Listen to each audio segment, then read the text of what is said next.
पतिदेव की पहली रसोई पत्नी पर बड़ी भारी। मयंक पिछले 5 दिनों से नोटिस कर रहा था कि जब से सुनीता अपने मायके से आई है तब से कुछ उखड़ी हुई सी नजर आती है। 2-3 बार पूछा भी पर उसने हर बार बात टाल दी। मयंक को समझ नहीं आ रहा था कि सुनीता जब मायके गई थी तब तो बेहद खुश थी, फिर ऐसा क्या हुआ वहाँ की सुनीता का मूड पूरी तरह से बदल गया। सुनीता के भाई की 3 महीने पहले ही शादी हुई थी, लेकिन मम्मी जी की तबीयत अचानक खराब होने के कारण शादी होते ही दूसरे दिन उन लोगों को वहाँ से रवाना होना पड़ा था। पर अब जब दोबारा मायके जाने का प्रोग्राम बना तो पूरे 20 दिन सुनीता वहाँ रहकर आई। कितनी खुश थी वह कि भाभी के साथ रहेगी, उन्हें काफी कुछ सिखाएगी और साथ ही साथ उसने काफी कुछ सीखेगी भी। आखिर सुनीता की शादी को भी कोई ज्यादा वक्त नहीं हुआ था, सिर्फ 1 ही साल तो हुआ था। अभी भी बहुत कुछ सीखना सिखाने के लिए है। पर फिर ऐसा क्या हो गया जो सुनीता यूं परेशान सी रहती है। मयंक अपने ही दिमाग के घोड़े दौड़ाए जा रहा था। कुछ समझ में नहीं आ रहा था। उसने सुनीता के भाई पवन को फोन लगाकर पूछा, अरे साले साहब, एक बात पूछनी थी, घर पर सब ठीक तो है ना? हाँ जी, यहाँ तो सब ठीक है। आपको ऐसा क्यों लगा? नहीं, वो जब से सुनीता आई है तब से कुछ परेशान रहती है, मुझे लगा कि कोई बात हुई है। नहीं नहीं, ऐसा कुछ तो नहीं हुआ है। वह तो यहाँ बहुत खुश थी और यहाँ से बड़ी खुशी खुशी ही आपके पास गई थी, तो यहाँ उखड़ी उखड़ी क्यों रहती है? अब आपकी बीवी है, आप पूछो। आपको नहीं बताए तब हमें बताइएगा, हम पूछ लेंगे। ठीक है, ज्यादा भाव मत खाओ, मैं ही पूछ लूंगा। हाँ हाँ बिल्कुल पूछिए, हमने कब मना किया है। अच्छा ठीक है, घर पर मम्मी पापा को मत बोलना, नहीं तो बेवजह परेशान होंगे। जी बिल्कुल, चलो फोन रखता हूँ मैं। फोन रखने के बाद मैंने सोचा कि आज तो पता करके ही रहूँगा आखिर बात क्या है। शाम को जब मैं घर आया तो मम्मी तो पड़ोस के घर में गई हुई थी। वह सुनीता के पास सीधे रसोई में ही चला गया और वहाँ उसने अपने ही अंदाज में बात शुरू की। अरे बीबी, आज तो तुम बहुत ही थकी हुई लग रही हो, थोड़ा आराम भी कर लिया करो। बस जब देखो काम में लगी रहती हो। मयंक सुनीता को प्यार से बीबी कहकर ही बुलाता था। उसकी बात सुनकर सुनीता ने कुछ भी नहीं कहा, बस अपने काम में लगी रही। मयंक ने फिर कहा, मुझे ऐसा क्यों लग रहा है कि इस बार मेरी बीबी को मायके वालों ने पढ़ाकर भेजा है। फिर किस तरह अपने पति को परेशान किया जाए। अब बात मायके वालों की आई है तो कौन बेटी चुप रहेगी। सुनीता हाथ में बेलन लेकर सीधे मयंक की तरफ मुड़ी और शुरू हो गई, खबरदार जो मेरे मायके वालों का नाम लिया तो तुमने, वरना इसी बेलन से तुम्हारा सिर फोड़ दूंगी। हे भगवान बीबी, तुम तो पूरी झांसी की रानी बन गई।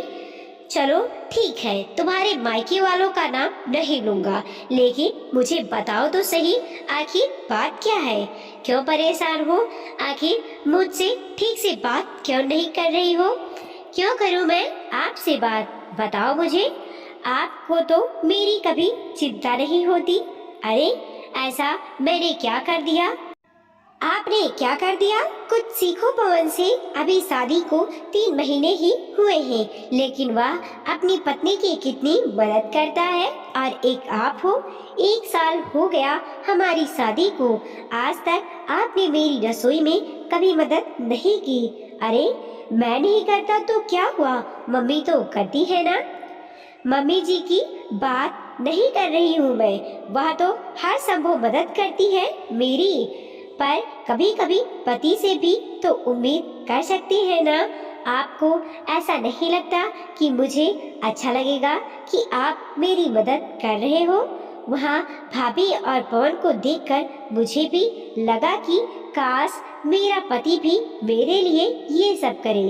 कितनी केयर करता है वो अपनी पत्नी की, और एक तुम हो। ओह, तो यह बात है। चलो कोई नहीं, आज मदद कर देता हूँ। अच्छा, सचमुच? पर क्या मदद करेंगे आप मेरी?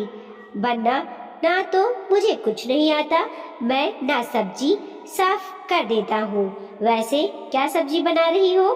भिंडी की सब्जी बना रही हूँ। ठीक है, मैं भिंडी काट कर रख देता हूँ। जी बिल्कुल, यह भी चलेगा।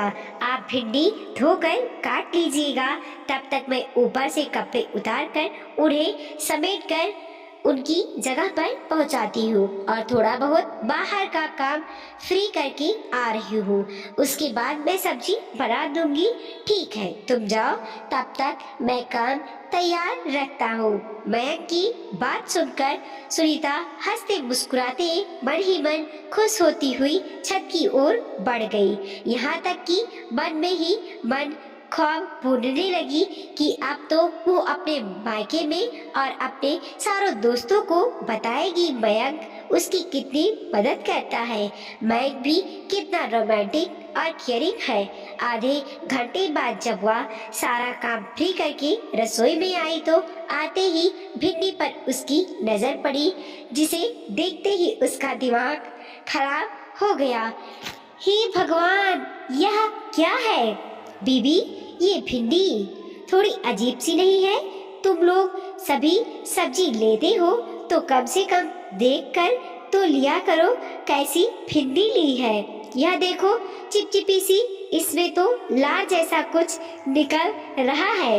मयंक भिंडी की तरफ देखते हुए अपनी ही राग में बोले जा रहा था और सुनीता दोनों हाथों को मुंह पर रखे हुए उसे समझ भी नहीं आ रहा था कि क्या बोले तो बोले क्या। बीबी, तुम कुछ बोलती क्यों नहीं? पति देव भिंडी काटने के बाद धोई थी। हाँ, सब्जियों को काटकर धोकर ही खाना चाहिए, नहीं तो इसमें कीटाणु रह जाते हैं जो हमारे लिए हानिकारक होते हैं। बचपन से ही पढ़ते आ रहे हैं, इतना भी नहीं पता? नहीं पता है, पर आज एक चीज और पता चली है। वह क्या?